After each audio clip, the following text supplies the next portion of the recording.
Bueno, ahora lo que vamos a ver es el inconsciente familiar, las memorias y los mitos del clan. El 97% de nuestras acciones están dirigidas por procesos inconscientes. El 97%, los que controlan nuestros procesos químicos y biológicos para garantizar la supervivencia. ¿Qué es el inconsciente? ¿O cómo funciona? El inconsciente es atemporal, no distingue lo imaginario y lo real, como tampoco distingue los tiempos, el pasado, el presente, el futuro. Cuando nosotros somos esos niños que no tuvimos la posibilidad de resolver justamente porque no teníamos la información y tenemos heridas infantiles, y se nos presenta en la actualidad situaciones que nos recuerdan a nivel emocional, esa memoria emocional que tenemos es igual a la que tuvimos en los momentos de la herida infantil, para nuestro inconsciente es como si lo estuviésemos viviendo de la misma manera. Por lo cual no hay una diferencia entre el pasado, el presente y el futuro. Cuando nosotros tenemos pensamientos negativos, para nuestra fisiología, para nuestra biología, es exactamente igual que lo real y se confunde lo imaginario de lo real. Freud dice que el síntoma es la manifestación del inconsciente de la misma manera que los lapsus, el sueño, el chiste, las intuiciones, los actos fallidos, son todas sintomatologías o todos productos de aquel inconsciente que está tapado, que está reprimido, pero que está constantemente en la necesidad de salir. Nuestra biología es el motor de la expresión de nuestras informaciones inconscientes.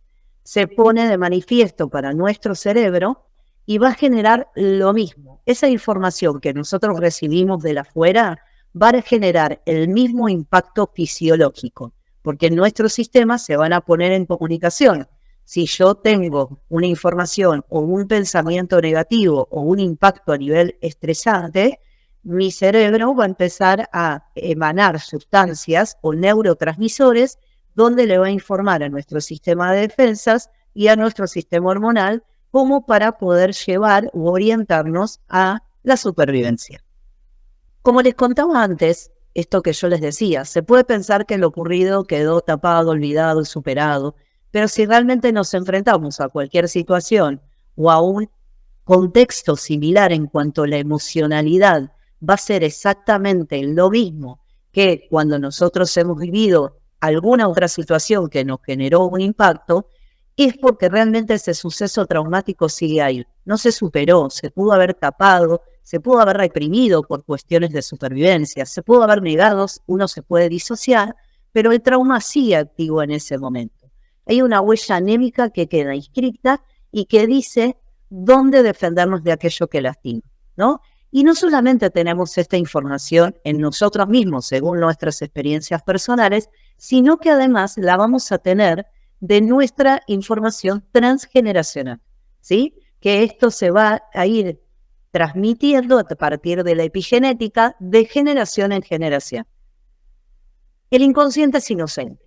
El inconsciente no juzga, no distingue lo que está bien y lo que está mal. El otro no existe. Todo forma parte de mí. Y esto implica que podemos sentir el dolor del otro como si fuera propio. O por eso proyectamos en el otro lo que nosotros queremos ocultar de nosotros mismos, ¿sí? Porque no hay un otro, somos todos semejantes y terminamos siendo iguales en nuestro inconsciente.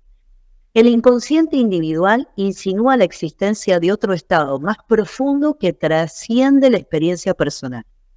Y el inconsciente colectivo es el nivel más profundo, integrado por un material más innato, más común a toda la humanidad, sobre el que configuramos nuestros sistemas culturales, sociales, religiosos, morales.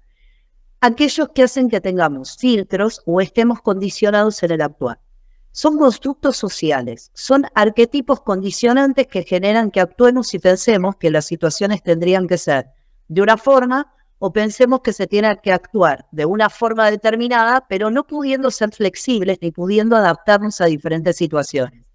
Está todo como polarizado. Si yo no hago esto, porque esto es lo que me dice el arquetipo o el constructo social, esto es lo que hago, pero está mal. A ver, la madre tiene que ser de una manera. Este es un arquetipo. La persona tiene que cumplir con determinadas pautas. este es otro arquetipo. Ahora, cuando vamos de esa fantasía a la realidad, es donde tenemos la herida, donde nos duele, donde golpeamos con un real. Se representan los valores y los conceptos compartidos por una comunidad a lo largo de todas las generaciones, ¿sí? Y esto de los arquetipos que yo les planteaba antes, son representaciones que aglutinan símbolos y conceptos universales. Jung, que fue el que planteó todo el tema de los arquetipos, estableció 7 como básicos que como estructuras primarias se manifiestan en nuestra experiencia.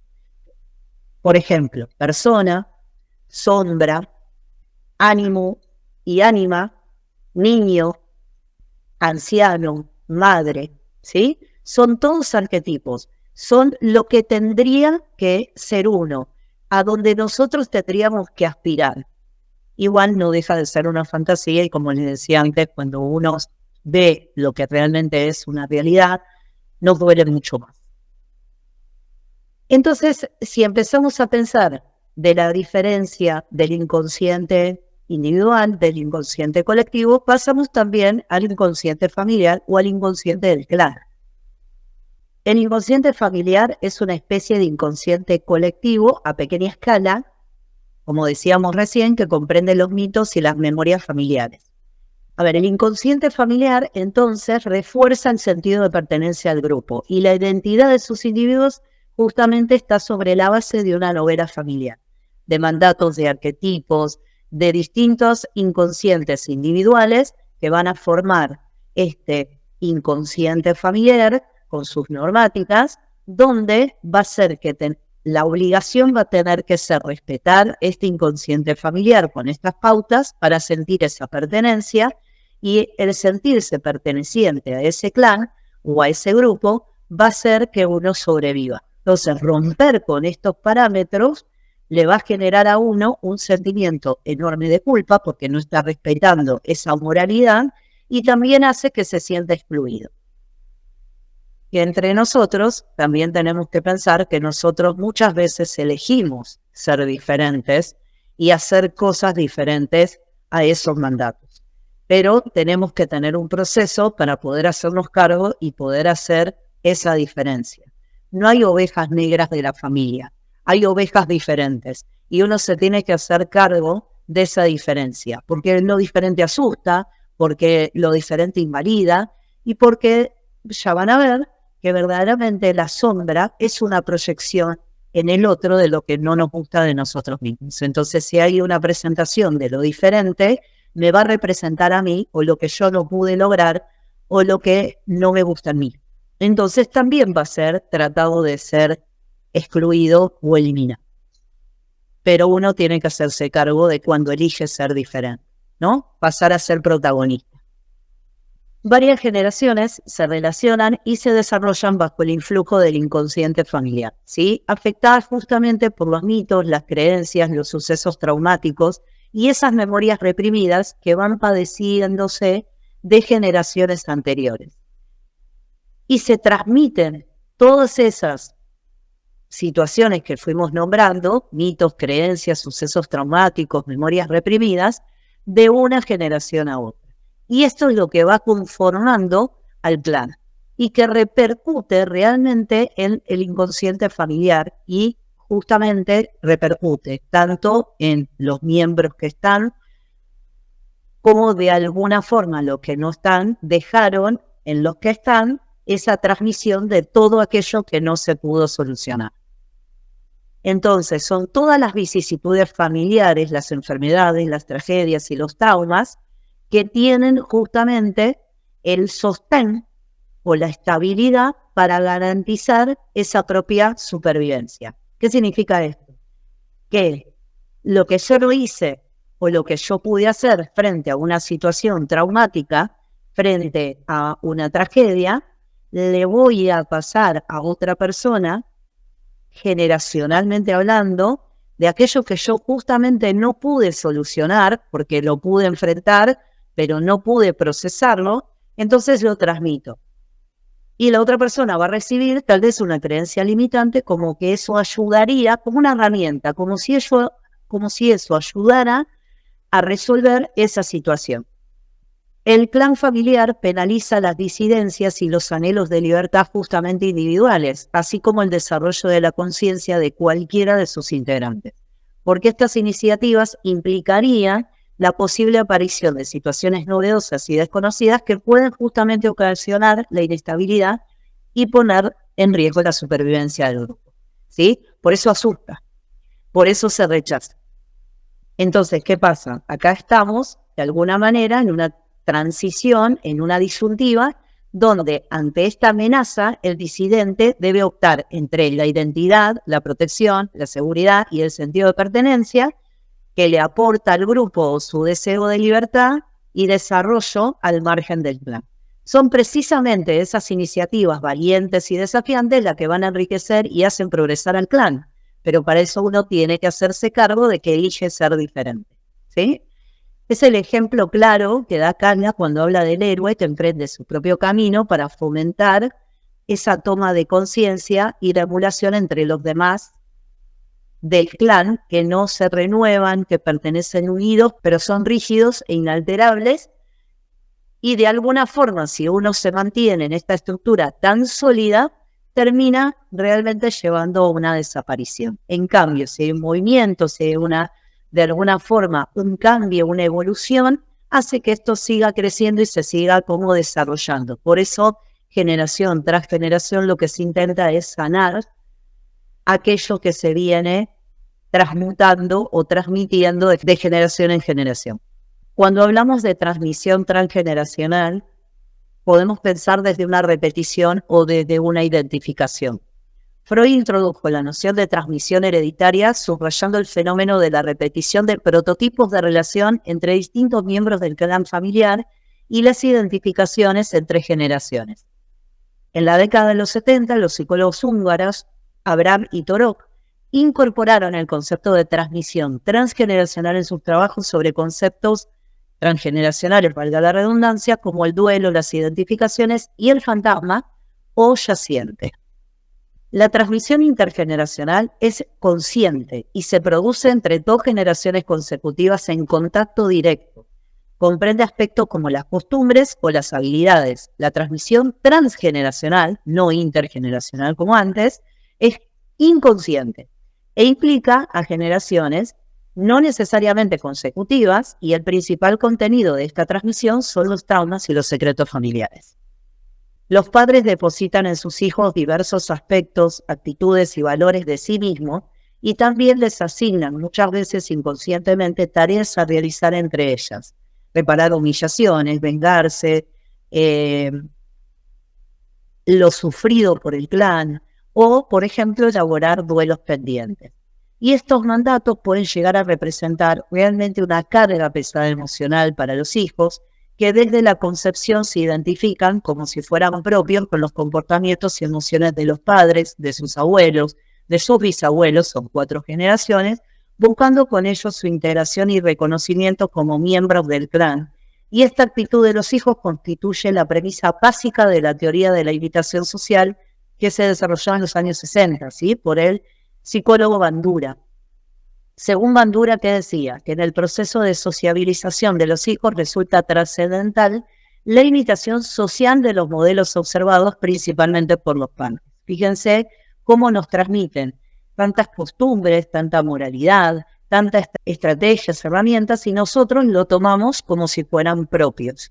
Y por eso cuando aparece esta lucha entre el deber ser o el propio deseo, pareciera como que el tener un deseo propio está mal porque es diferente a este clan.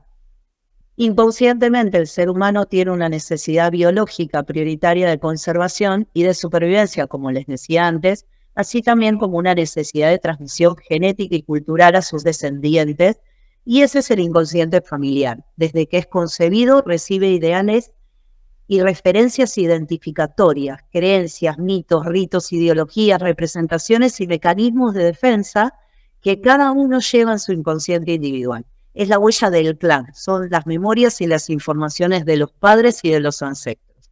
Entonces, esta transmisión transgeneracional se produce porque en el inconsciente de uno se enquistan formaciones de uno a otro o inconscientes que van de otro o de otros con los que existe una identificación, por ejemplo, y la no comprensión de esas reglas y del sentido del inconsciente nos priva de la claridad necesaria para poder actuar libremente, dejándonos a disposición de los mandatos del clan, que son receptivos a las lealtades invisibles que nos imponen.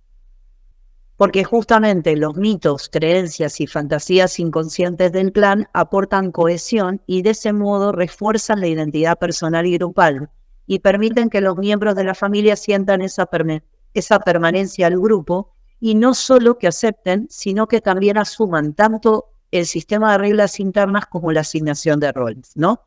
Y a partir de que cumplimos con estos roles, somos leales, justamente por esa identificación que planteábamos antes.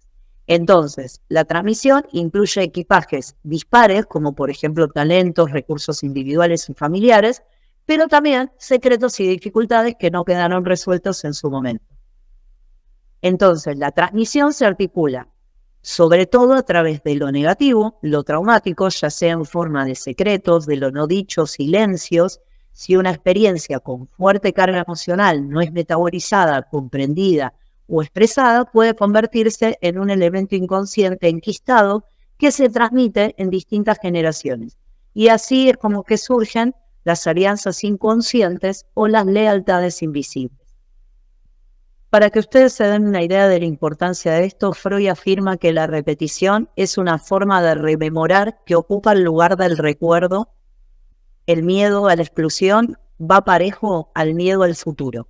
No hay porvenir si no es en el seno de un clan que, sin embargo, no nos permite evolucionar más que en la dirección que nos impone. Nos impide actuar a favor de la mutación y nos empuja a repetir patrones y situaciones que ya han ocurrido previamente. Ese miedo a lo desconocido y al peligro es el que nos empuja a permanecer siendo siempre los mismos, haciendo lo mismo, y así se establecen relaciones no voluntarias que se sostienen a través de nombres, profesiones, sucesos, fechas y edades en las que transcurren determinados acontecimientos. En ocasiones expresamos nuestras diferencias a través de una manifiesta oposición sin darnos cuenta de la polarización en la cual nos encontramos, y de alguna forma hay algo que nos mantiene igualmente atados y vinculados justamente al legado de ese clan intimidatorio, y otras veces asumimos posturas de compensación al clan, porque podemos negociar, y nos entregamos inconscientemente al logro o superación de algo que nuestros antepasados no pudieron alcanzar. Por ejemplo, me recibí cuando nadie pudo recibirse. Otra forma de transmisión transgeneracional es la identificación. Es el proceso por el que se establecen lazos afectivos y vínculos entre individuos de un mismo clan. Aunque Freud afirmó que la identificación de una persona con otra conlleva la pérdida del dominio sobre su propio yo, situando al yo ajeno en lugar del propio, ¿sí? La identificación puede ser positiva en algunos casos porque, como hemos visto, aporta seguridad y sentido de pertenencia, pero un exceso de esa identificación empobrece y debilita la evolución y el desarrollo autónomo. Cuando las identificaciones inconscientes implican a 3 generaciones, nos encontramos ante el denominado telescopaje entre generaciones, concepto que pone en evidencia la naturaleza cíclica y repetida que frecuentemente entraña la transmisión transgeneracional de fuerzas y memorias de una historia familiar precedente, ¿no? Acá, ¿qué pasa? Se niega la pérdida, pero la identificación con la misma se instala en el inconsciente como una verdadera cápsula, como una verdadera cripta. Otro modo de transmisión transgeneracional es la delegación, la demanda inconsciente vinculado al narcisismo parental y a las aspiraciones no realizadas por los padres a través de la delegación al hijo, que de alguna forma hace que el hijo se vea impulsado inconscientemente a cumplir ese encargo o se sienta en deuda si no lo cumple, de algo que justamente esos padres no han podido transformar en herencia propia, y este tipo de demanda paterna-materna normalmente tiene una fuerte carga emocional y puede generar en el hijo un efecto contrario, como por ejemplo el deseo de anular la filiación, renunciar a los orígenes e incluso adoptar la decisión de no tener hijos como una única forma de interrumpir esa transmisión. Y además, como ya sabemos, cuando no verbalizamos los conflictos emocionales, nuestro inconsciente los expresa en el cuerpo como síntomas o enfermedades para avisarnos de que algo sigue pendiente de resolución o hay algo que no estaríamos procesando. Por eso es tan importante y como sugerencia los invito a armar y buscar dentro del árbol genealógico, ya que bucear en este árbol es hacer consciente en lo inconsciente y comprender cómo nuestros ancestros afectan nuestra economía, nuestras relaciones, nuestros vínculos, nuestros bloqueos o no bloqueos, porque vamos viendo cómo nuestra genealogía se mete en nuestra vida, teniendo recetas mentales que utilizan para sobrevivir, porque en su momento lo usaron nuestros ancestros, por lo cual estamos domesticados si tenemos una información que no es propia, pero la sentimos como propia, y actuamos en un 97%, como les dije al principio, desde ese lugar inconsciente. Qué bueno que sería empezar a actuar más conscientemente.